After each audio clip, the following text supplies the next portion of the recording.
tilapia fish to everybody we were trying to help in Gaza. You see, World Central Kitchen adapts. The world is always going to be full of issues, of problems, but we have to start changing our mind and seeing every situation as a way for you to come with a new idea, as a way for you to serve, to be creative enough, to don't follow the plan, because very often life, even if everybody is trying to put us in a jacket, and this is the plan, and you have to follow the plan of life, very often life doesn't follow that plan. No, it doesn't. But because we've all been trained through that plan, what we do, we freeze in adversity. What we need to start doing is embracing the complexities that life puts in front of us, seeing them like a test of life, and start getting ready and trained to adapt to the circumstances where every chance is an opportunity for you to show the hidden side of yourself you didn't even knew existed. We all have that power. Yeah. We only need to believe in that power. So help me understand how you do it on day one. Like what's I know there are some places in the world where you've been with World Central Kitchen and you've been feeding people for a very long time because it's an ongoing disaster or a situation. But what's the most recent where something happened acutely, like an earthquake or a hurricane or something like that? And then just walk me through because I realized I don't know this about your world. I understand that you're there. I understand that you set up kitchens. I understand that you help feed the people. You get locals to cook the food, and I want to talk more about the why around that. But what do you do?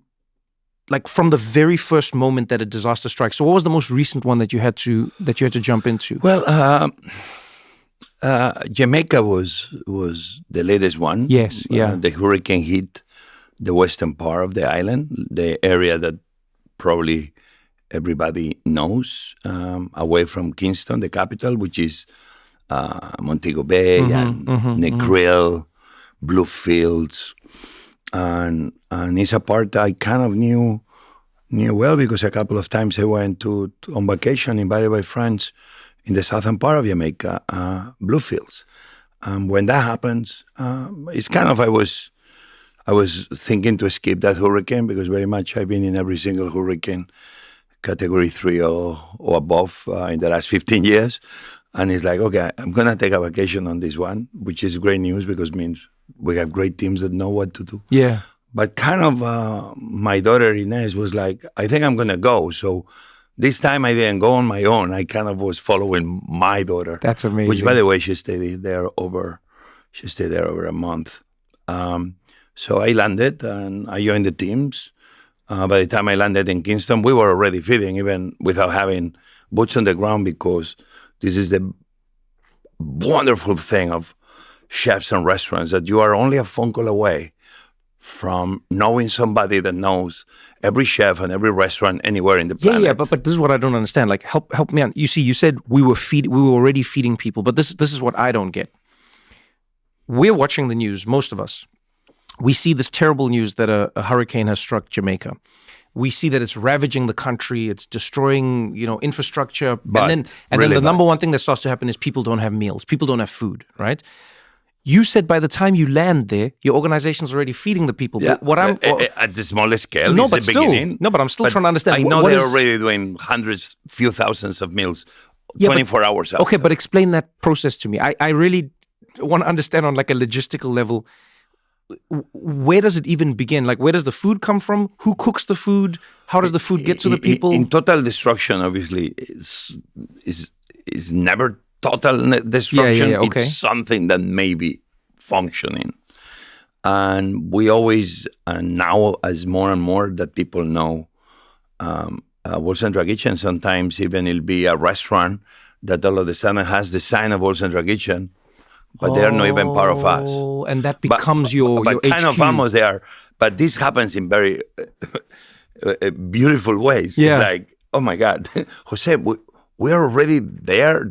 Is somebody you know? Or I call the teams. Is somebody who is feeding there? Because I already got a tweet that we are feeding there. We don't know who the people is.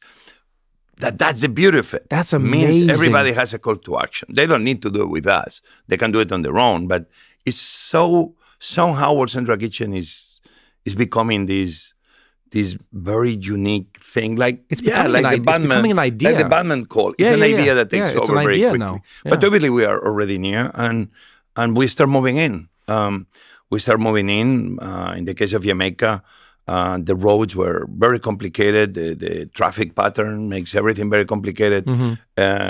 Between the trees down and the electric poles down, Jamaica in that part fairly complicated to move around. No, very narrow Yeah, yeah, yeah. roads, and all of a sudden, everybody between the people are trying to help, the people are trying to live, the people are trying to check their loved ones.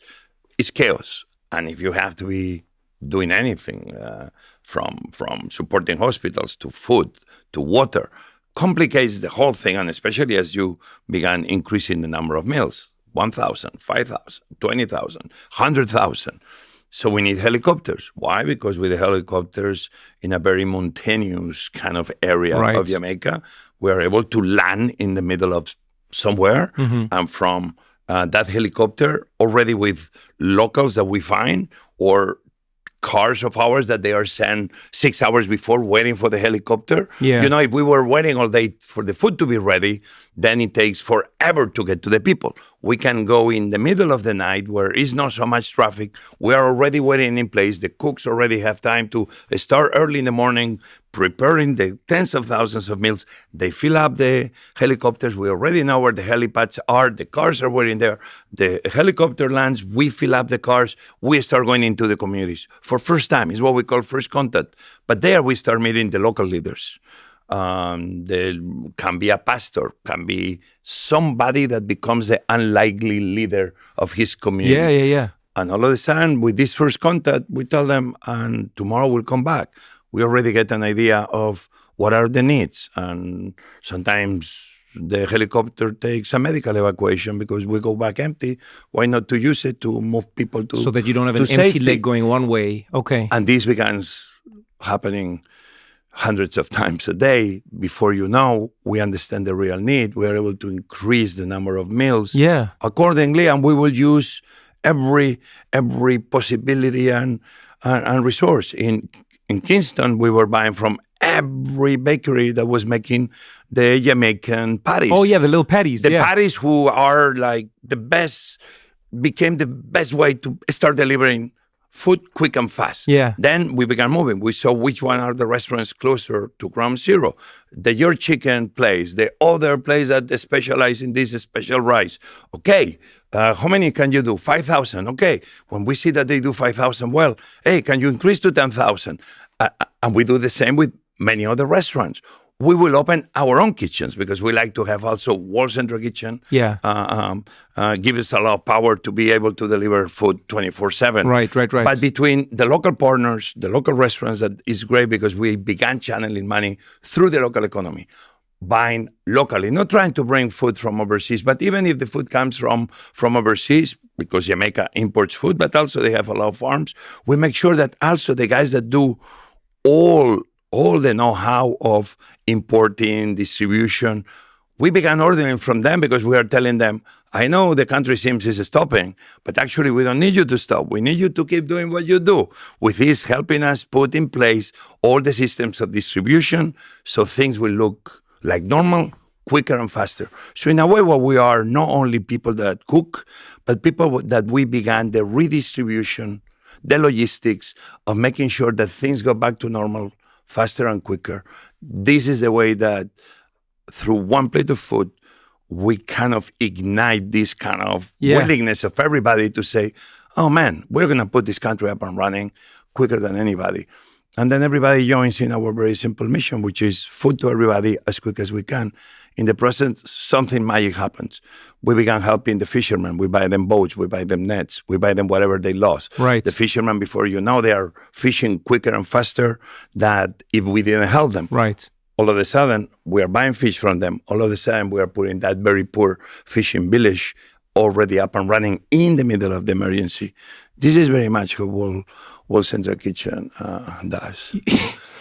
You know, when you're speaking, I was thinking to myself, there's a conversation I had with Rutger Bregman. I don't know if you're familiar with him. He's a Dutch writer, really, really fascinating thinker. And one of the things, he was the guy who went to Davos and he said in the room, He said to all the billionaires there, why are we talking about solving the world's problems as if not paying taxes is not one of the problems? You know, and he talked to the room about that.